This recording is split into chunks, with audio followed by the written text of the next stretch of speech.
So, I've spoken many, many times about um, how people visualize life, how they look, and what they see. And I've determined that how you look at something determines what you actually see. So, as an example, if I'm a person who really is sensitive to somebody being mad at me, and I look at a person who has a very angry face, I immediately will go into that fear that that person is about to yell at me. And so, because that fear is there, and because it's such a powerful emotion, it's going to alter what I see. I'm really primarily seeing my own fear more than I'm seeing whatever that person is doing. And with some people and some uh, mental and emotional things can come up where all you see is your own fear. You actually don't see anything anymore. The person could be smiling at you. And since you saw fear and you saw so much of it, that's all you saw.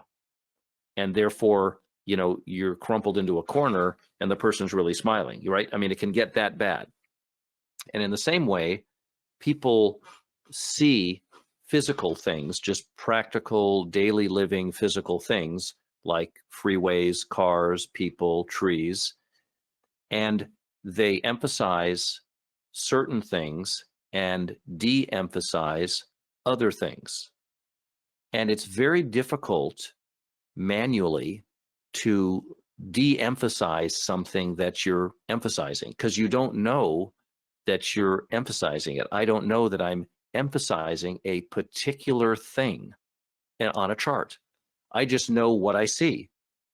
So I came up with many, many years ago a mechanical way to help me to see different things that I can't manually unsee what I see or deconstruct it. I can only see what I see. I have a certain way of emphasizing and de-emphasizing parts of the chart. Or as an example, maybe for men here, you look at a woman's face and you're with your friend and you think she's just beautiful. And your friend isn't so, yeah, she's okay.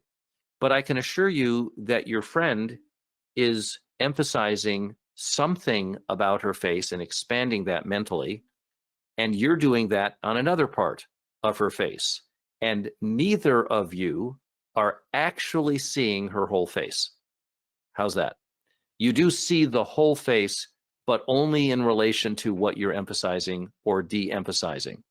So this happens in every part of our life, right? I mean, we're seeing things in practical daily life that we're emphasizing or de-emphasizing certain parts of it. We see it in charts and so on. So something that I learned to do by trying to come up with a mechanical way to force my eyes to look differently at a chart. And I want to show it to you. I'm only going to show it once in this meeting, so I'm glad you're here. So here is a chart of the S&P on a daily basis.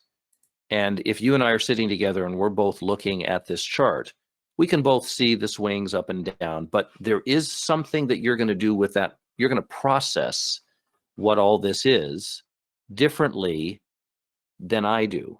And that processing differently could be a whole bunch of little things that end up giving you a different net impression than maybe I get.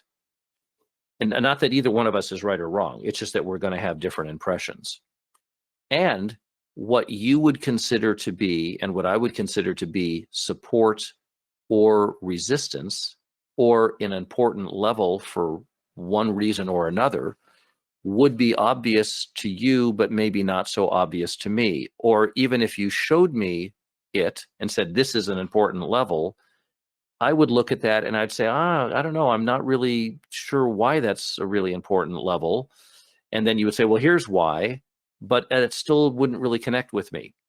So people really do perceive things on a certain level the same, but on all the important levels very differently, precisely because they're emphasizing and de-emphasizing, without even knowing it, certain things in front of them. It's just how our minds work. We're used to doing that.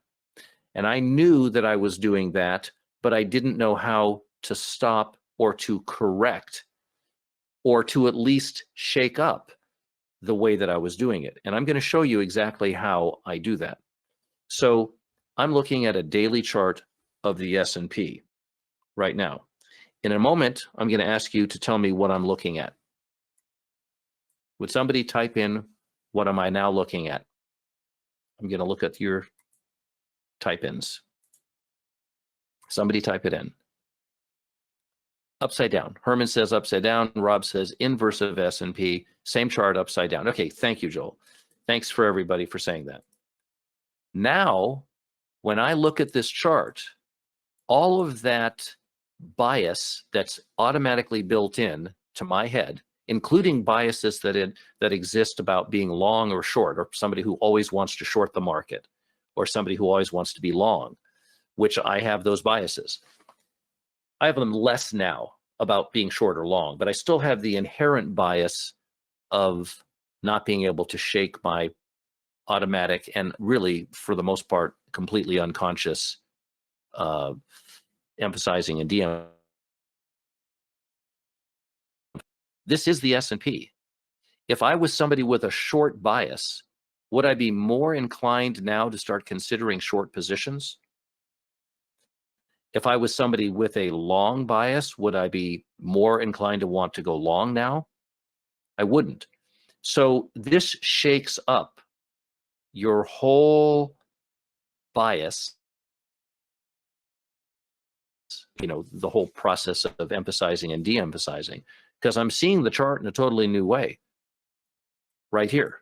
If I did this on the 60-minute chart and subtracted the Globex, which just is my preference, this is what I would now see. So would I have been doing something with today's market if I saw today's market this way rather than this way? So I don't have to answer the question to you if I would or wouldn't have thought something different. You can answer it for yourself. You absolutely would be seeing different things because you have inherent bias of many kinds, as do I. I'm certainly not speaking down to anybody, that are unconscious. And the only real way to make those biases conscious is to say, this is the right side up chart of the S&P. Actually, I think it might have added the Globex in again. It did. This is the right side up of the S&P. Oops. Oh, it just flipped it again. You know what? That's weird. It's been doing that lately. Let me, and now it says Far Eastern. I don't know what that's all about. Let me just get that chart back up. But you get my point, I think. The premise here is we're looking at the chart dramatically differently. My perception of all of this motion here is going to be biased, and it's going to discount. It's going to discount certain things on this chart that I might be emphasizing on this chart, right? Because this is the upside down version of it. So I would tell you that if you will practice looking at charts the normal way and get your main impressions from the chart, and then flip it upside down so that you can see a very different chart and notice how different your bias is with the same chart upside down.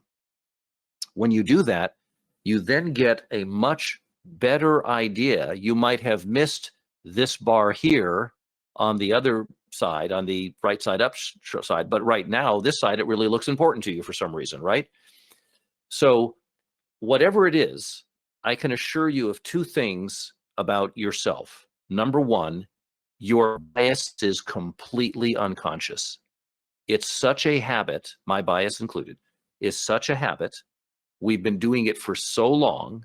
We do it when we look at a woman's face or a man's face. We look at it when we look at nature. We do look at it when we do it when we look at the S&P 500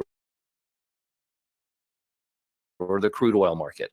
These biases become ingrained, and there's no conscious effort needed to have the bias operate, and therefore it doesn't feel like a bias. So the best way out of that is to flip the chart so that you can see it in a way that you could never get yourself to undo your biases to the extent that flipping the chart will get you to. And what I've found over time is that this really balances out. When I'm saying to myself, wow, I really think something's going to happen, I will double check to make sure, and I will test my bias to make sure that I'm not missing something that I'm unconsciously missing on the right side up chart. Remember, the word unconscious means you don't know you're doing it. So you can't say, I know I'm not doing it. You can only flip the chart over and see if it looks different and gives you a different impression. And if you'll do that, you'll find that you get a much more overall balanced, larger view of what is likely going to happen according to whatever your level of understanding is. And I do this in using the square principle all the time. So this is something that many chart platforms may not allow you to do, but some will. I think for me, this is important enough to change my charting platform if it isn't possible to do it. Sometimes currencies can be inverted, but these are for technical reasons. They never really do this as a means of helping you to filter out or to detect things that you filtered out in the market. These are done normally. The whole purpose of flipping the chart is, in many cases, with currencies and some other charts, some other technical reason. But it really makes a big difference. I would highly encourage you to think about this and see how different your eyes work on a chart that's upside down compared to how your eyes worked on the chart that was right side up, that you were so sure you got all these things and all this information, but there's new information, and you know it's not really new. It's just that your brain is interpreting it as a right side up market instead of an upside down market. And like this is the S&P upside down. I'm interpreting this. My mind is looking at this and saying, well, this is where they started, and then they pulled back, and they're moving up, and they're doing all these things. But under these conditions, this triggers a whole bunch of different responses from me than I would get if I was looking at it going down, which is what it really actually is doing, or going up, excuse me, which from here, it was, this is now the high, it was going down, and now we're going up. So does this make sense to you? Your biases are unconscious. They're hardened by time. They're below the level of consciousness. They're not something you can adjust. Mechanically or mentally, it would be extremely difficult to kind of undo that and try to see things differently. When you just flip your chart upside down, you're automatically there, and you'll see plenty of things differently. And then, by the way, when I am upside down, I'll also check other time frames to see how everything ties together from other time frames upside down, and see if I'm referencing any of those. Usually I'm only using 2, maybe 3 maximum time frames to help me put together a particular idea. So all of this can be helpful. This may be the first time. I don't remember if I've explained this before. I don't think I have, but it is something that has become a very standard piece of making sure that I'm not unconsciously leaving information out that I'll only later say, oh, I should have looked over here or whatever. So this has been very good for me. I hope that that's interesting information for you. I do use that with my use of the square principle, particularly because sometimes it doesn't matter how long you've been doing the square principle, you could miss a square. So your eye could just not necessarily reference that as being a really important square. When it's flipped, it's suddenly like, oh my God, I'd be buying there, or I'd be selling there, right? So that's what you have to do.